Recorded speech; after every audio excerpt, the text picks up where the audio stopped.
Hey guys, welcome back to more homeowner association stories. In this video, HOA officers banned my farm animals and then euthanized them. I am not even part of this HOA. Let's dive right into the video to find out what happened. So I own a small farm in the Philippines that does not make me a ton of money, but it does keep me and my family going. The area has always been mostly poor, but because of that, some rich guy in land development bought all the land he could to start building homes aimed towards people with more money. I was very lucky that my parents owned the farm because it meant that they had money to make sure that I was properly educated. So I both learned from them how to properly take care of the farm and from school to learn proper English and other things that could help me in life. The farm sits next to the housing development, but I'm not part of it. They even started an HOA, which here can become a big problem since they tend to have less oversight by the government. It was good for me that my farm had nothing to do with it, and I assumed that I would be left alone, but you will see soon that my hopes was not the case. What I do on my farm is raise chickens, goats, and grow organic produce. Selling what I grow along with eggs and goat milk really helps, and I noticed that some of these newer people love the idea of organic and freshly grown vegetables, so I was doing good business. I also own a few rescue cats that don't make me any money, but seem to naturally be good at guarding my chickens and scaring off anything wild that might be interested. And yeah, these cats are certainly not like Disney and Dexter. I think if someone would break into my house, Disney and Dexter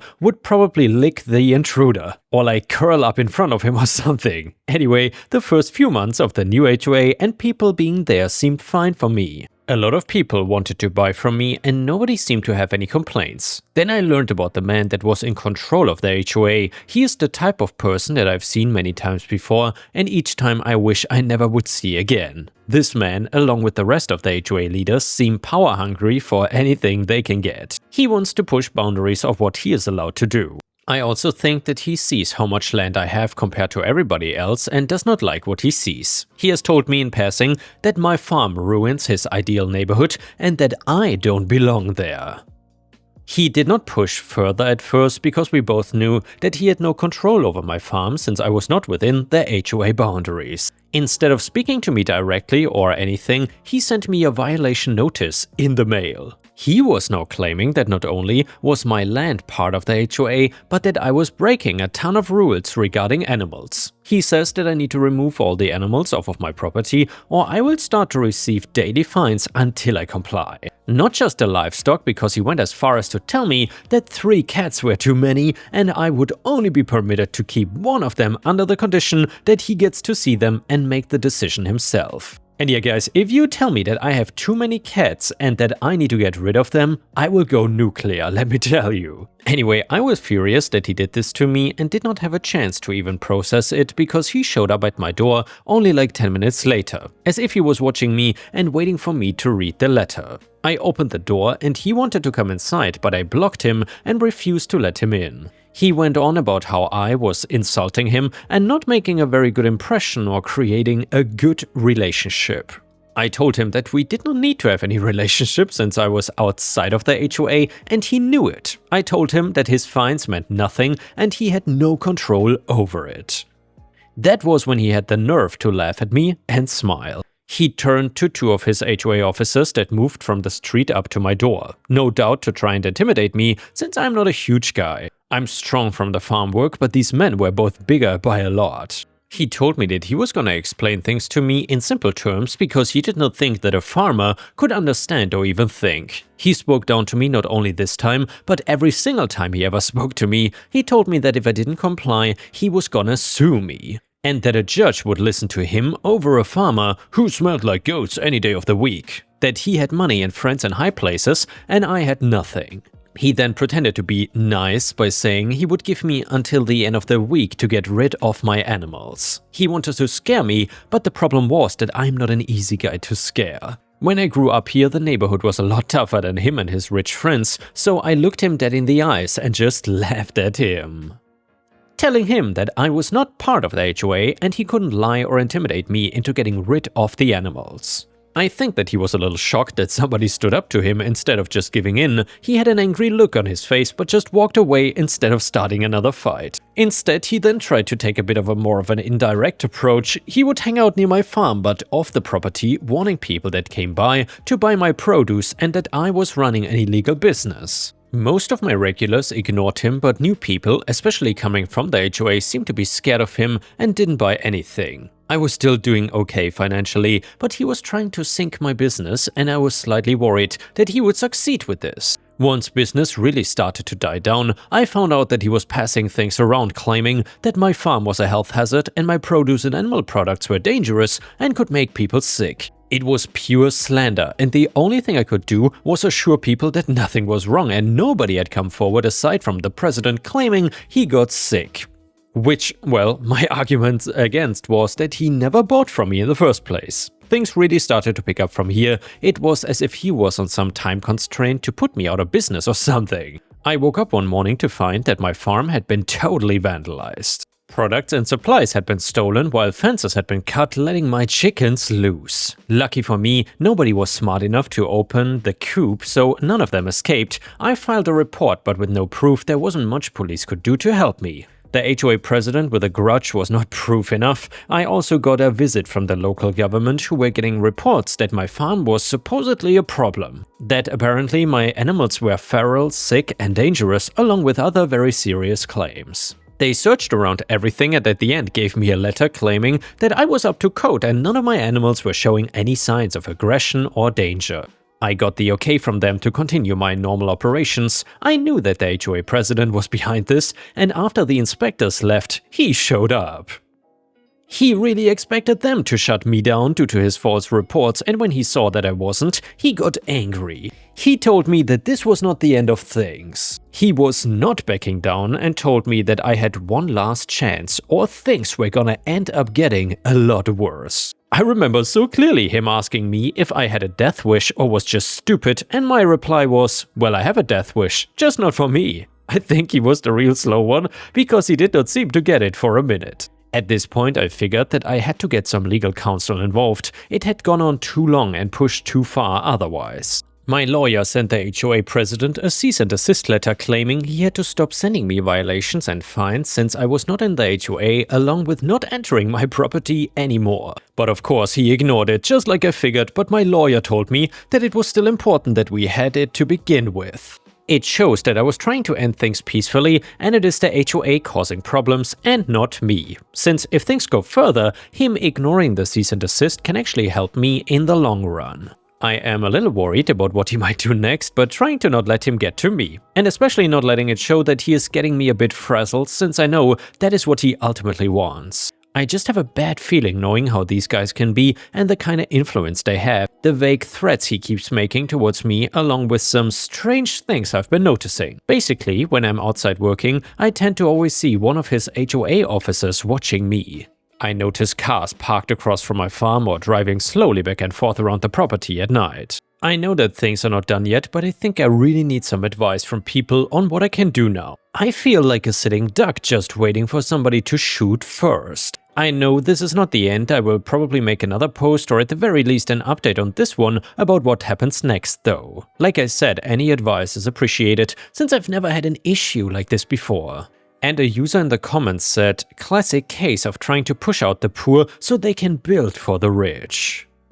He probably sees you as not even a person. I think just stick with your lawyer and if you can afford it, try to get some cameras or something. Make sure to document everything too. And then OP responded, thanks, I'm keeping notes on the harassment he's committing. My lawyer has been trying to get proof of him reporting me and my farm, so I will have to wait and see. Commenter number 2, I know you said it as a joke, but he could actually be on some time constraint. I've seen people make deals with land developers to try and bully people to leave in order to get their property if they cannot buy it. OP, I did not even think of that. It would make sense wanting to expand and my farm being in his way. Maybe I can find out who bought all the land to begin with. And now we got an update to the story that reads like this. I made a post a while back about some trouble I was having with the HOA president that lives near my farm. I want to thank people in the first post for advice and support. It really helps, and to answer a question that a lot of people have been asking, yes, HOA presidents can get out of control here in the Philippines too. Not everywhere, but some places they act like mob bosses controlling everything, and I think that is what this one was trying to do. As you can tell by the title, things have escalated quite a bit since my last post. I'm just gonna pick up where I left off basically. So the odd looks and being watched only lasted for a couple more weeks before he decided to come in and make his next move. It was very clear at this point that he wanted me gone, and I agree with other commenters saying he was probably pushing me out to get the land and make some kind of kickback off of it or something. I was not able to afford cameras, but I did put up some fake ones in hopes to deter the HOA from destroying my property again. I think it was the only thing stopping him from doing anything for a couple of weeks. Suddenly, a surge of complaints started coming into the police and city about me, and I knew they were all from him, claiming as far that I was poisoning my goat milk as I was selling or putting drugs in it, and that I had to be investigated again. Plus, the things he was saying about me were not helping me with the people liking me. My sales were going down even more at this point, and some were agreeing that I should be forced to leave. It was his word against mine, and since he got police involved, it now looked like I was up to something. One of the calls against me was that I was supposedly squatting on the property illegally. He was trying everything to get me off my property aside from physically attacking me, and again I think the only reason that was not happening was me being careful and him thinking I had cameras. I knew at some point things were gonna hit a massive boiling point. I had been keeping the paperwork of all the calls against me and sending them to my lawyer, trying to find a guy with money like the HOA president, though I needed more than that. With what I have, he might get a fine at most. Nothing at the least, depending on if he was paying people off or actually knew somebody in power. I was out trying to sell some of the produce further away from my farm where I knew they could sell.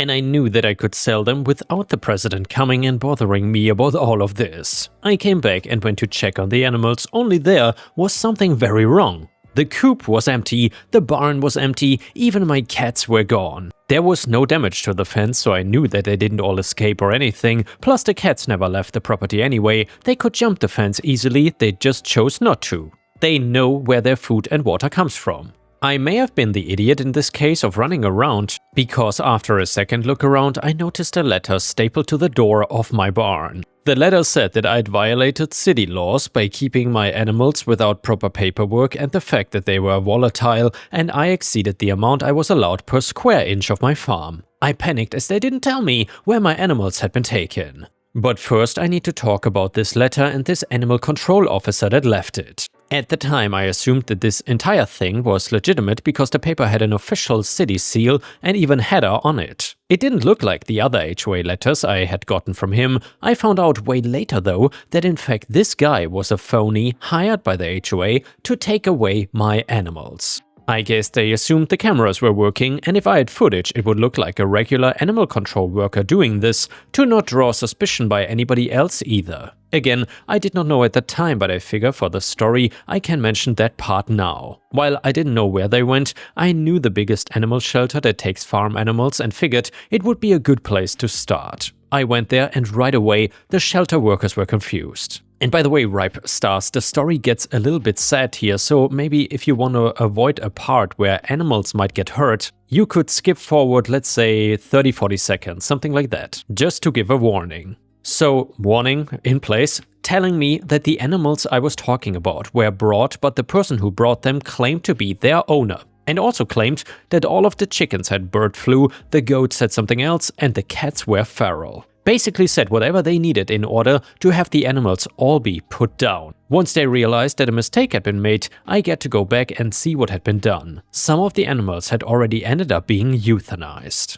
Don't get me wrong, I was happy that I made it in time to save most of them, but I was devastated that I couldn't save all of them. I lost 2 chickens, a goat and a cat because of the monster that did this. This was the moment I knew that I was not gonna rest until the HOA paid for what they had done. It turns out they had filed a false report against me for animal cruelty, meaning that until that was cleared I couldn't even get my animals out of the shelter. Luckily, due to all the other false reports against me, it only took a couple days before I was able to bring back the animals that were not euthanized by mistake. I was done, just done with sitting and waiting for him to pull another stunt. I went to him this time and started demanding answers for what they had done. I went right up to him and started going off. That I don't know exactly how he pulled it off, but I knew it was him who took my animals away and tried to bankrupt me by doing so. that those animal deaths were on him and I was not gonna rest until he got what he deserved.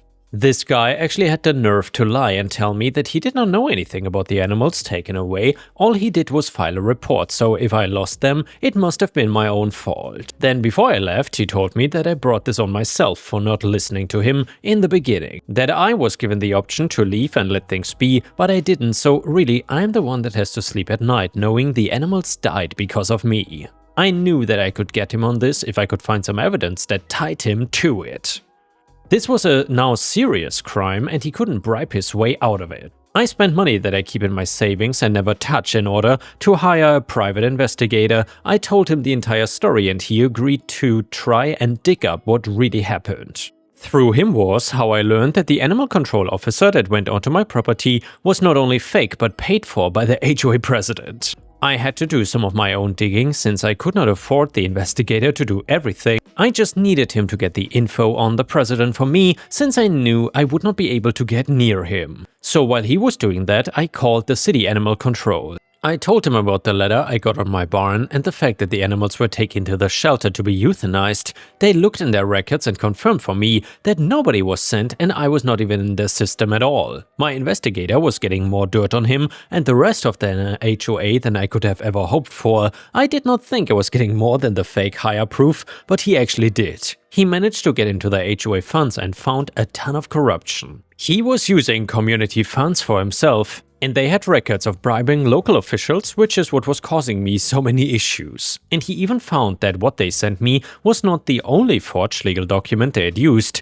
The final thing he got for me was my cherry on top, so to speak. He found and got a picture of a blueprint they had along with a plan. Once I was kicked out of my farm, it showed the plan to annex the farm and then turn it into part of the HOA. Then build more housing and share the profits with the developer. So really, the people who said that in the comments of my previous posts were actually dead on. My lawyer now had more than enough to file a massive lawsuit against the HOA. Specifically, the president and his officers. This was too big for him to bribe out of due to it now involving forgery of city documents. That is something they cannot ignore. The city then starts a huge investigation into the HOA and it doesn't go unnoticed by local news who are very interested. I guess the story writes itself of me just being a farmer minding my own business before they came along. The fact that they had animals killed was also just a huge headline for them, plus the community money being stolen caused pretty much everybody to go against him. In the investigation, the city found all that same corruption that my investigator did and the land grab scheme, which involved a lot of money being passed under the table. He was arrested for fraud, animal cruelty, misuse of HOA funds and conspiracy of land theft. The HOA now did not have anybody to run it and people refused to put anybody else in charge. The entire HOA was dissolved and any board members that were not arrested were basically hated by everybody. Basically, nobody would believe they did not know or were not involved, but lucky enough to just not get caught. In my own lawsuit, I was showing clear signs of harassment that followed after my cease and desist, plus the proof I had that he caused me to lose the animals and a ton of business due to his slander. He was forced to pay me a massive financial settlement to offset my losses. I won't say I didn't care about the money, but I will say it was only the second thing I cared about. He saw the look on my face when I had clearly won against him. I put the same smug look he would give me all those other times. With the money I could expand my business and rescue more animals that need a home. He really thought that in the end he would just win because he had more money and assumed farmers were dumb and could be intimidated. And yes, I may have come from less money than him, but I would take being poor and a good person over rich and corrupt any day. I don't know how long he will be in jail, but I do know that it is a tough place here and that the tarnish on his name will follow him around for the rest of his life. And the next one is a funny story from r/Petty Revenge to end the video in a nice way. It is titled, Made a Moocher Have to Pay. So I, male 36, have a group of good friends from my last job that I still see regularly. We have all moved on to other jobs but still try to hang out every few months or so, depending on everyone's schedule. It's nothing fancy, usually just grab a bite to eat somewhere and then catch up. The problem came at the end of last year. One of my friends became good friends with his coworker that I will call Mike. Mike has slowly joined our friend group and has gone out to eat with us twice now. Now, Mike is a great guy, by all accounts, except that he has expensive tastes and tries the "let's split the bill evenly," even if he has ordered more than anyone else. First time it happened, whatever, it was not too bad. The second time, he ordered a full $20 more than anyone else. I should have stood my ground there, but I'm too much of a people pleaser. It is something I'm working on. Well, I recently got a raise at work and wanted to celebrate with my friends. I suggested that we go to a steakhouse for lunch, that way people could order off the lunch menu without spending too much. Good idea, right? Well, as soon as I mentioned it, Mike loved the idea. What a shocker, right? Well, I've been seeing a bunch of posts lately about this sort of thing, and usually people recommend to tell the server ahead of time that we will be splitting the bill. So you can guess that is exactly what I did. We went out for lunch and everybody ordered reasonable lunch dishes, except Mike. He got steak and lobster. Since I was on the other corner of the table, I got to order last. Before I ordered, I asked everyone at the table if they were okay ordering separately. I wanted to splurge since I was celebrating and did not want to make everyone else pay for it. And yes, everyone was on board with it except for one person, and I will let you guess who that was. So while we were all eating and catching up, Mike barely spoke to me. I think he was upset that he had to pay his full meal. Oh well, it made my prime rib taste that much better. And yeah guys, please don't forget to like the video and I will see you again tomorrow.